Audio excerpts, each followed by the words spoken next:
Facebook CEO Mark Zuckerberg is preparing to face a bipartisan inquisition into the social media platform's handling of user data, and its role in facilitating, unwittingly, it seems, Russia's interference with our election.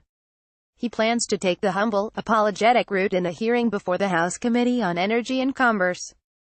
In his prepared remarks, Zuckerberg says that it's clear now that we didn't do enough to prevent these tools from being used for harm as well. That goes for fake news, foreign interference in elections, and hate speech, as well as developers and data privacy. We didn't take a broad enough view of our responsibility, and that was a big mistake. He states flat out, "It was my mistake, and I'm sorry.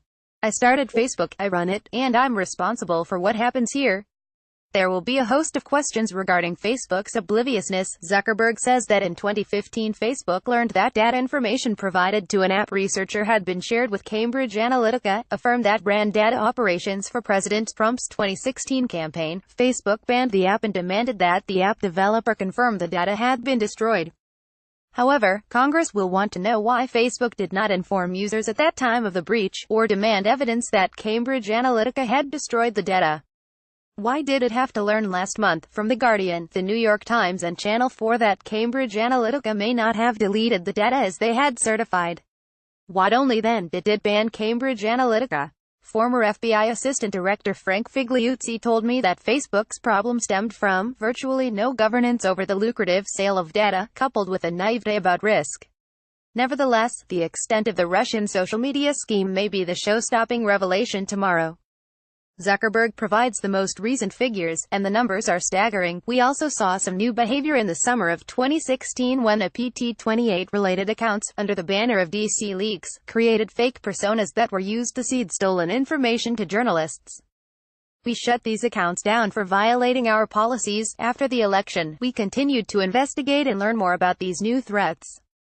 What we found was that bad actors had used coordinated networks of fake accounts to interfere in the election, promoting or attacking specific candidates and causes, creating distrust in political institutions, or simply spreading confusion. Some of these bad actors also used our ads tools. APT28, according to Zuckerberg's statement, it is a group the U.S. government has publicly linked to Russian military intelligence services. We also learned about a disinformation campaign run by the Internet Research Agency, IRA. We found about 470 accounts and pages linked to the IRA, which generated around 80,000 Facebook posts over about a 2-year period. Our best estimate is that approximately 126 million people may have been served content from a Facebook page associated with the IRA at some point during that period. On Instagram, where our data on reach is not as complete, we found about 120,000 pieces of content, and estimate that an additional 20 million people were likely served it over the same period. The IRA also spent approximately $100,000 on more than 3,000 ads on Facebook and Instagram, which were seen by an estimated 11 million people in the United States. We shut down these IRA accounts in August 2017.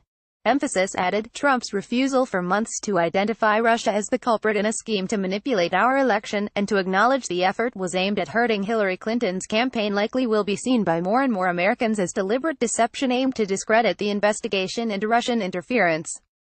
Moreover, the enormous number of estimated users receiving Russian propaganda, a number Facebook has revised upwards again and again, will bolster the impression that, yes, Russian interference could very well have influenced enough voters to make a difference in the race. It would be interesting to learn how many of the users were in 3 key states, Wisconsin, Pennsylvania and Michigan, that Trump won by a total of 80,000 votes. As for Facebook itself, former FBI Special Agent Clinton Watts told me that, in one sense, the numbers should not be surprising since everyone has a message to get out, and Facebook is the best place to do it. Russia, Cambridge Analytica, or any campaign for that matter has to go to social media to be effective. The problem arose in Facebook's mode of operating.